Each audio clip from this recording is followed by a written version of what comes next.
APR FC ku mutima ndetse no mu maraso irimo itembera mu bakunzi bayo.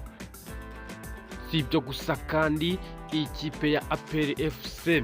ifite ihurizo rikomeye nyuma y'uko umutoza avuze yuko abakinnyi afite badahagije, akeneye bamwe mu bakinnyi bagera muri babiri, harimo umutima w'ikipe ya APR FC ndetse n'ukina iburyo. Ese aba bakinnyi ishaka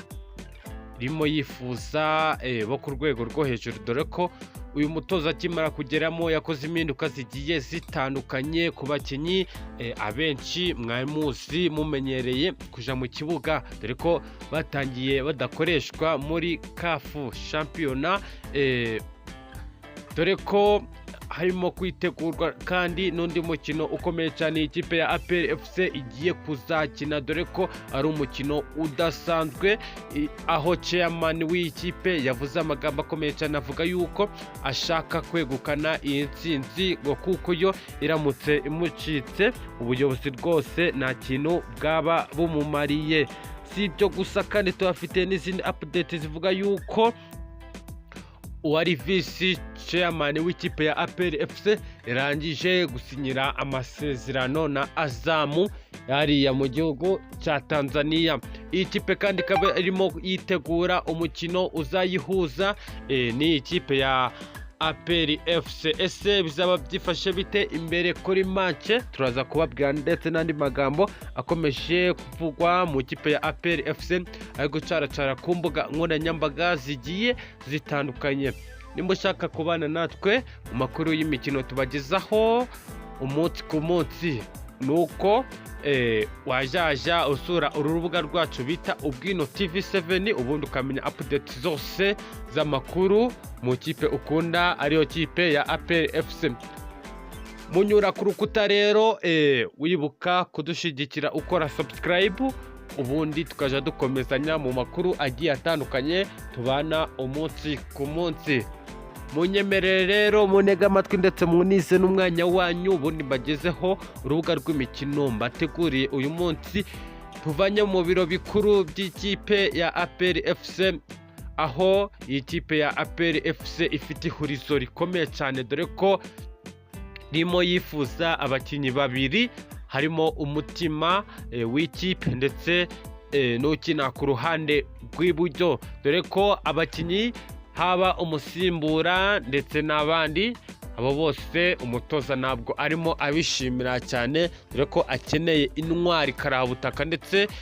n'ibikomerezwa bikomeye cyane byo guhangamura amakipe, ngo kuko iyo udafite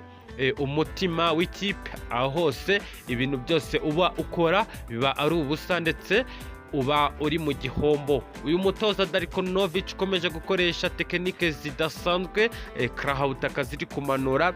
amakipe yose, ubundi akifuza kuba abakinnyi bose baja mu kipe ya APR FC. Si ibyo gusa kandi tubafitiye nuko umutoza yavuze yuko abafana bakwiye kumva ko iyi kipe ya APR FC iri ku mutima ndetse ikaba no mu maraso. Igihe ugenda ukumva ko iyi kipe ikuri mu maraso koko, ubundi niho ugenda utikandagira uvuga yuko ufite ikipe ikomeye cyane, ikipe y'intsinzi, ku buryo n'ahantu ugeze ukanagera ukavuga ati rwose APR hejuru cyane ndakwemera. Aho biri kuvuga ko chairman uwari vice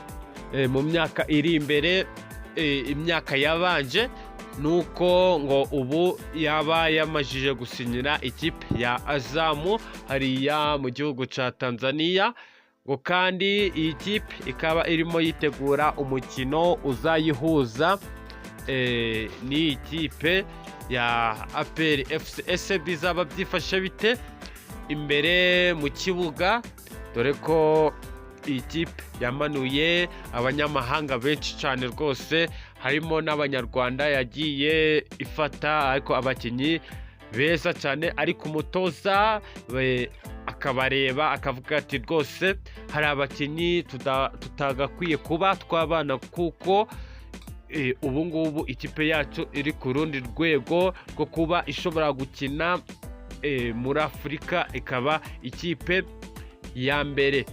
aho iyi kipe izakoresha akayabo k'amamiliyari 8 z'amanyarwanda kugira ngo umukino ndetse n'ibyo bashaka n'intego biyemeje bibe byagerwaho nyuma y'uko Sekafa Kagame Cup birangiye. Iyi kipe itayegukanye ariko gusa yabaye iya kabiri, nayo bayigeneye igihembo cyabo, bayihereza agaciro ka miliyoni 20 z'amafaranga y'u Rwanda. Mureke rero dushimira abasore bacu dusangamo abanyamahanga, harimo Mamadou, hakaza kubamo na Aliyo Suna. Aba bose ni abakinnyi rwose bagiye bakora akazi gakomeye cyane mu kipe yacu, ndetse kandi tunashimira na bamwe mu banyarwanda dusangamo Jean Claude Niyomugabo, ba Jibati bose ndetse n'abandi bagiye batandukanye. Nabo rwose turabashimiye aho mukomeje kudukorera bimwe mu bintu bigiye bitandukanye. Nimba ushaka kudutera inkunga, mukora subscribe, like, share and comment kugira ngo tujye tubana namwe mu makuru tugenda tubagezaho imbere uko ibintu bigenda ku